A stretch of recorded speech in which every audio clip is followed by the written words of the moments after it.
Namaste.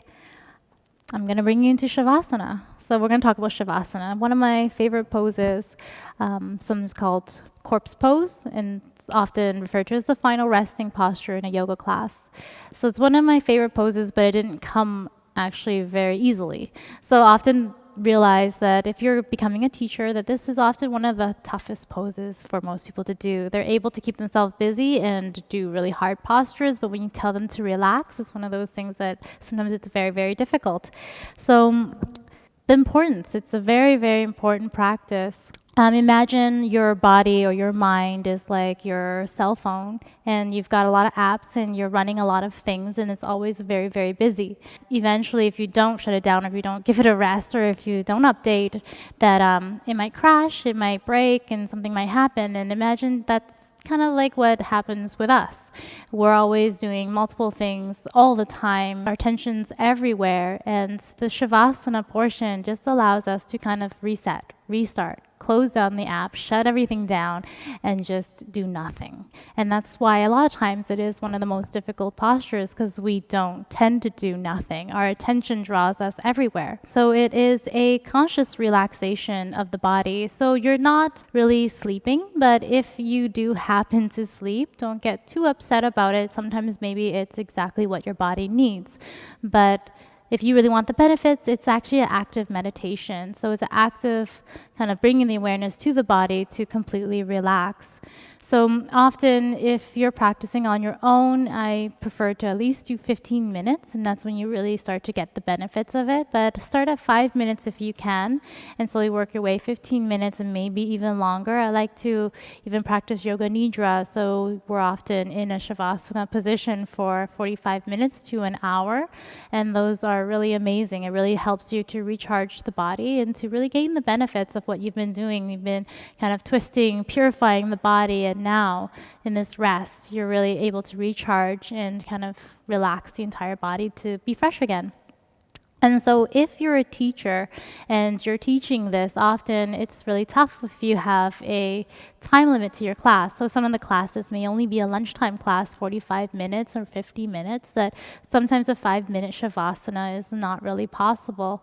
But I still like to emphasize to put them to at least Shavasana for just a moment, even if it's just a minute, just so that they're able to practice that relaxation. Shavasana, like any pose, the more you practice, the better you get at it. So the more you practice it, the quicker your body is able to respond and to release. It just comes into that posture and it can start to quickly, slowly detoxify and just close and relax. So I suggest that even if you don't have time, to at least put a little bit of time at the end of your class for a little Shavasana, and with the option, if you don't have a class later on, to maybe let them stay for a little longer.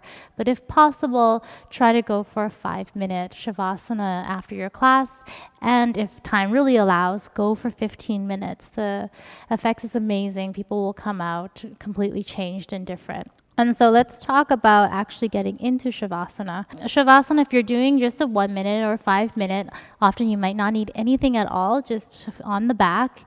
And imagine like a big star. Turn your palms up, arms away from the body, legs are separated, let the feet turn out to the side, and you're not holding tension anywhere, and you're just allowing kind of the body to rest. It's not completely necessary that their limbs are all spread apart, but I prefer that I do feel energetically it's different. You're opening it up. So some people, they might really be uncomfortable and they might prefer to have their hands to their side. But if you can, suggest that they turn the palms out, the arms wide, legs wide, and really spread out. Take a lot of space and just allow them to rest. And when you're cueing them to go into that posture, really whatever posture that's comfortable, give them a couple of seconds to get into it, and then allow them, or suggest that they just leave the body alone. And you can either cue them through, so begin to draw their awareness to the extremities, slowly relaxing the toes, the fingers, slowly bring that awareness up into the torso, relaxing all the body, the muscle, all the limbs, their head, their face, and eventually maybe moving even deeper, suggesting the relaxation of the organs, the gripping of the jaw. So that's an option for you to cue them and guide them through that, especially if you're teaching to beginners. It's nice to kind of walk them through that. Sometimes just having complete silence can be very difficult for 5 minutes for some people. And so you can option to guide them, or if you want to, if they're more experienced, then just guide them for the first few breaths to recognize if there's any tension in the body. So taking some breaths, notice any tension in the body. Breathe into those spaces. With every exhale, the tension begins to dissipate out of that area. And move on to the next area. Scan the body. So you might do that. Take a couple of breaths, scanning the body, releasing tension, and then go into that relaxation. Now, if you're doing a little bit longer, then you may call upon some props to help you.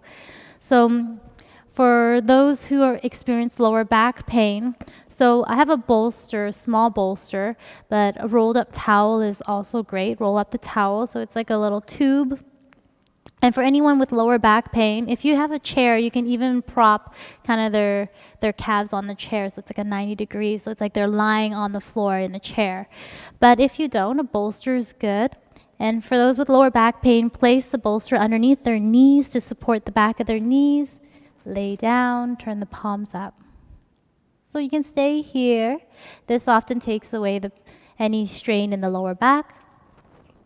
Another option here, for those who are uncomfortable on their back, then instead place the bolster kind of at the sacrum. The hips are still onto the floor, and you might even place several, so it's like more like a wedge shape. And lay them here, and turn the palms up, feet wide, relax. This is a bigger heart opener, so this one's really nice to open up and expand the front body, and helps to allow them to deepen the breath. So if you're working with people that don't have that much awareness in the breath, a really tight front body, that is a great way to go into Shavasana, because it's also a heart opener as well as a resting position. If you are staying for longer than 15 minutes, then a pillow behind the head, a pillow underneath, maybe even the wrists, the elbows, any of the joints that are kind of floating. If you notice that your joints are floating, just pat it down, because over time, after 10 minutes, you'll start to really feel the weight of the body kind of pulling you down, and it causes some tension, especially like the back of the head. Over time, if you're lying there for a long time, a nice pillow will be there. It'll soften kind of the floor.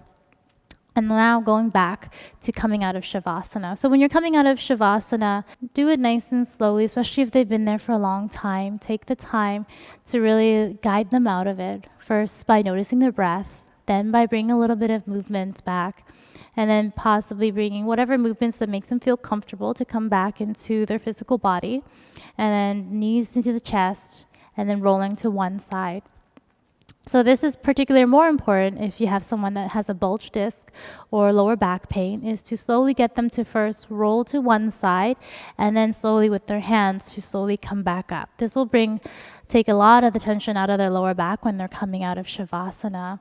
So once they're out, if they can, do it with the eyes closed the entire time, so that they can keep that awareness inside. And then have them sit tall, come back to where they started. Again, checking the body, maybe noticing some difference. And this may be a good time for you to move into your pranayama practice or your meditative practices. Take it slow, listen to the body. And I'll give you one more tip, just for the ones that are doing the teacher trainer, becoming teachers, is during that time when they're in Shavasana, be aware that for most it can be a very vulnerable time to really respect and honor their space. So I don't recommend necessarily walking around too much. And if you're adjusting and helping them, try to do it early on and not in between or towards the end, because they can get startled by that. So that's everything for Shavasana, and hope you can do more of it and get really good at it. See you soon in next classes. Namaste.